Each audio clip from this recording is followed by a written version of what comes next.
We used to talk about the year of mobile. This is the year of change. You know, change or die, and that's it. I'm seeing a couple of interesting things in the, and I don't know if they're brand new, but to me they are, in the use of technology and robotics, for example, to interact with humans in very different ways. Yeah. And there were a couple of really good examples. Again, at the end of the aisle, in the back of the show, that had that. It's pretty obvious now. It's easy to copy and develop a wearable, for example, which is where I saw a lot of replication. The real challenge is how do you market it? Because at the end of the day, what becomes popular is the challenge, not how to build the wearable. Yeah, I was talking about wearables, especially the bracelets and the watches. I think, you know, where I agree with you on that notion.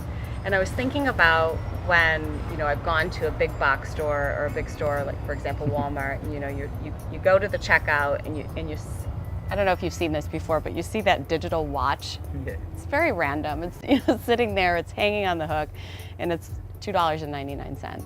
And I get this flash forward notion when I see all of those wearables that I actually think there's going to be a place for that, because there's, when the price of technology comes down, that actual device thing is going to be ubiquitous, and really what's going to win, which was missing at the show at scale, was this kind of amazing design element and this service overlay on top of the technology. I actually marked a couple instances where companies are starting to give the service overlay to the technology.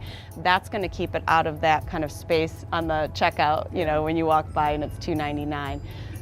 That'll still happen, but those big kind of high brand moments for those devices will be service overlay and design, I think. So the question I wanted to ask you, you've been really busy here. Yeah. You've been running your own competition. Tell me more about that. What's interesting in innovation, and what's interesting in what most people say is who won. In one of the cases there was a sweepstakes, and so there's a winner of the sweepstakes. But what we've discussed is actually there's probably 4 or 5 companies that have won, because it's about innovation, and there isn't one answer in innovation. In a consumer's touch point with a brand, there's multiple things that need to win and innovate in order for the brand to be able to change. And so I would say there's probably about 4 or 5 winners for each one of those brands at the end of the day that will help those brands connect to their consumers in more meaningful ways. I love voice. I think voice is the completely underutilized power app.